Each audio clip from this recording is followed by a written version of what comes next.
Hello everyone, it's Shel C from PaperOcotilloStudio, and today I'm sharing with you some intuitive watercolor play that I did as part of the hashtag favorite things hop #2. You can use that hashtag to search out other hop people, or you can use the links below the video and just hop through the links to visit all the other people from Art Joy of Sharing art community who are participating in this hop. So, favorite things. That means you can do whatever you want, right? And this is something I've been doing lately in my watercolor book. Um, the more you play with products that you have, the better you get with them. And so, this little watercolor book from Arteza is a good place to play with some of my watercolor paints. The ones that I'm using today are from Core, which is a golden product.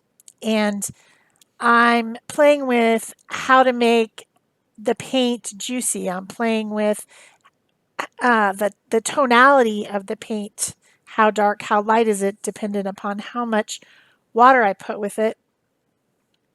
And I started out this little intuitive play by putting some water with a flat brush on both pages.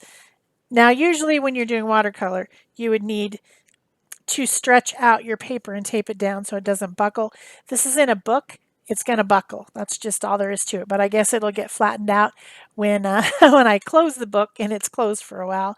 So I'm not too concerned with the buckling. The only thing that bothers me is that it makes the paint run and pool, which I want the paint. I want the paint to mix. I want the paint to get together with itself and mix and make interesting colors so that I can see what the three colors I'm using, what they do together.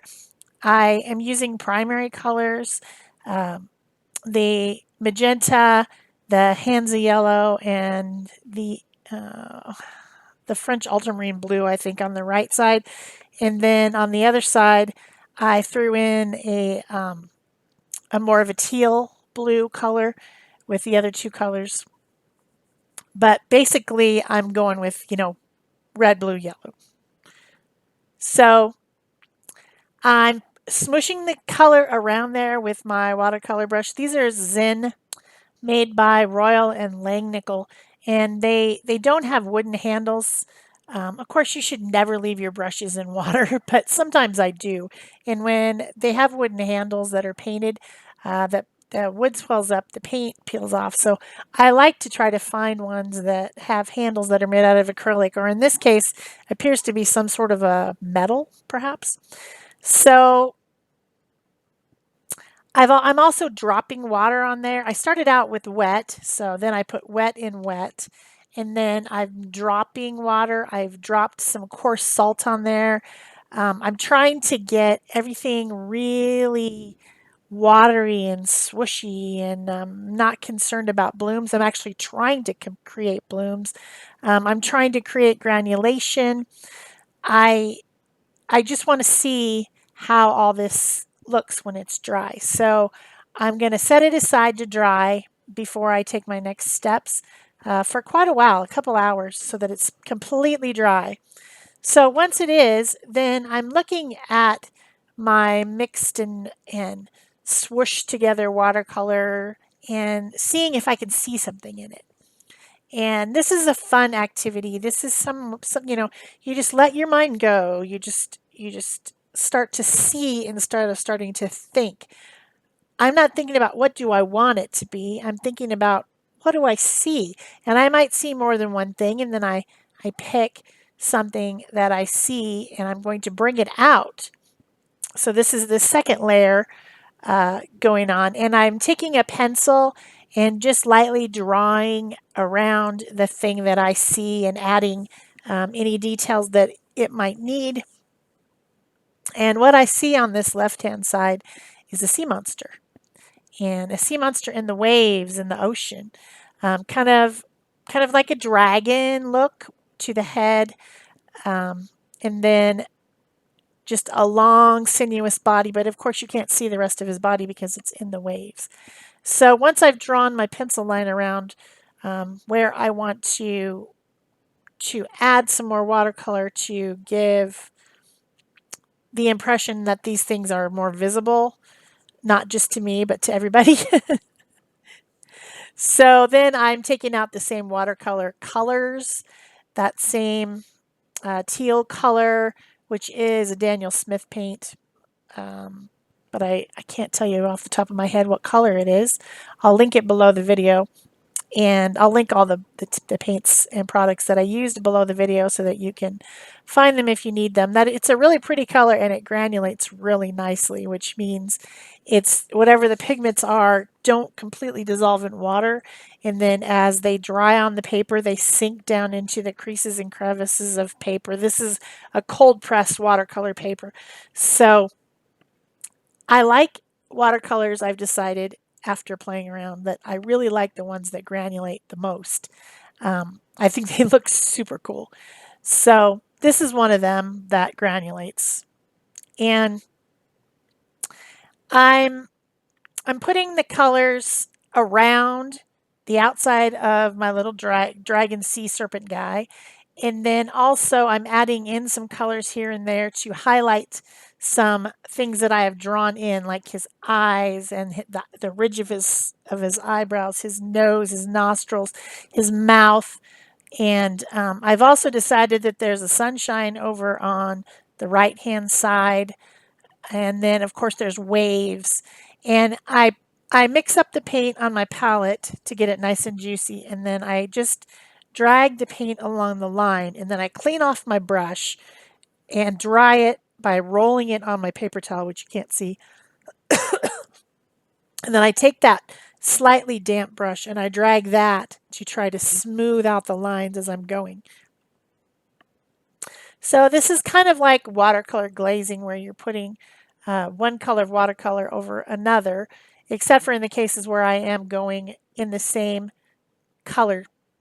Uh, if I go going over the same color, it's not so much a glaze. But anyway, I've now taken a Micron Pigma pen, which is a permanent archival safe pen in a fine tip. I think this one's the 03. I think on the other page I used the 05, which is a little bit thicker. And I'm just kind of drawing in some illustration lines a little bit with this black pen to make some more things stand out and to, um, just bring out the images that I saw even a little bit more than just, watercoloring around them did. Then I also have a white Posca pen, which is an acrylic paint pen, and I'm using it as well to add different little marks and to highlight some things, just really to make my character stand out a bit. I like spirals, so I added a few spirals, one on his cheek and one on the sunshine. And I think I add some like kind of hair or things going down the side that have a couple spirals too, I think eventually. Might have done that later. And then I add some white splatters because I'm thinking it's the ocean, and it's as the waves come up, they splash and make splatters. So yeah, that's my little sea dragon guy, little sea monster. None of my characters are ever angry or scary.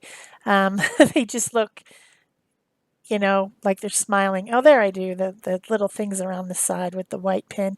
I added some little teeth in his mouth. Just, little details to make the character a little bit more interesting. I added some circles around some different spots because he's got a lot of spots.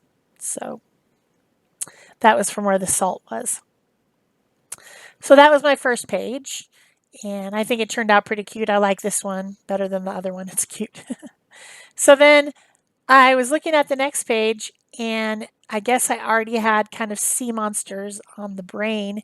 And what I saw was a shark, a great white shark that's breaching out of the water.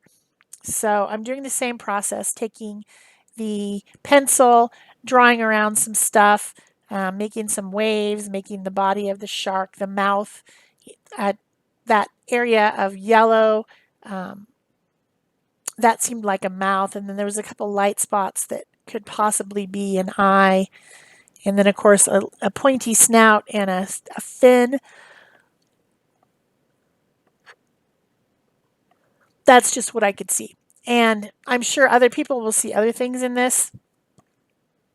I really suggest this activity, you know, if you're bored and you've been inside too long and maybe you're still on quarantine, you're tired of being inside, you don't have any interest in doing anything, this is a fun activity to try. Also, you can do it with children. If you happen to be homeschooling your children and you need an activity, this is really fun. You can do it with, you know, inexpensive watercolors. You don't need the fancy schmancy ones.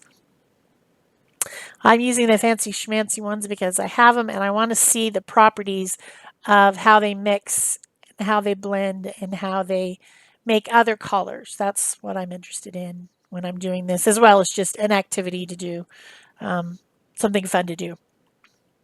So I'm again glazing over watercolor over the top to bring out the shark that I saw.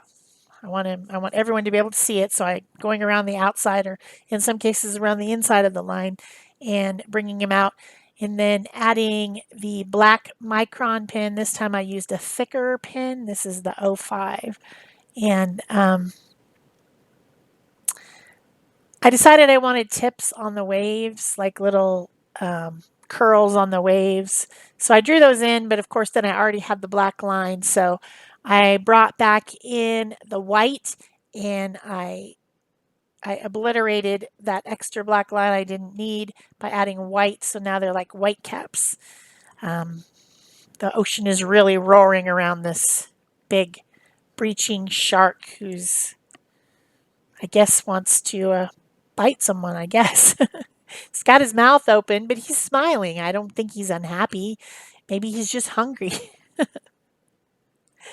So, you guys don't forget to go down below the video and click on the next person in the hop. And then when you get done with them, leave them a comment and a thumbs up, and then click the next person until you are all the way back to me and you've seen everyone in the hop. This should be fun. It'll be a lot of different variety because it's just right now, what is your favorite thing? What are you doing? So it's not anything specific, and you'll get a lot of different ideas from a lot of different people that are participating. Also, don't forget to give me a thumbs up and a comment and or question, and you know, give me the love too.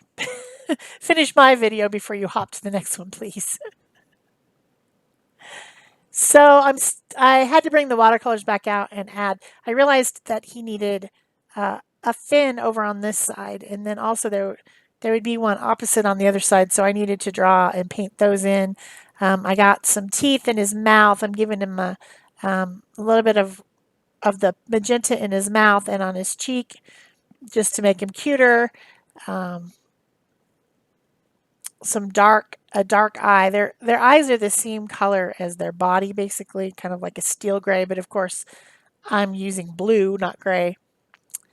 And then I realized their eyes are like really quite round. They don't have an oval shaped eye like a human, so I needed to fix that. I needed to give him some gills so that he could breathe. That's probably helpful, right? And a nostril. They seem to have something that looks like a nostril. Yeah, it's not on the top of their head like a dolphin. It's there on the bottom. And then, of course, I'm bringing back in the white to color in all the teeth and to add some highlights and bring out some of the features, because it just is better that way. Highlights, features, stand out. Yes. He's got his white caps because the ocean's really rocking and rolling. I added some splatters to this one too because there was splatters on the other side and they're similar. And of course, the ocean does splatter when it splashes, especially up on the beach. So I hope you've enjoyed this video. This is pretty much it for me and my intuitive watercolor sea monsters. And have fun hopping through the rest of the hop. That's it for me. Thanks. Bye-bye.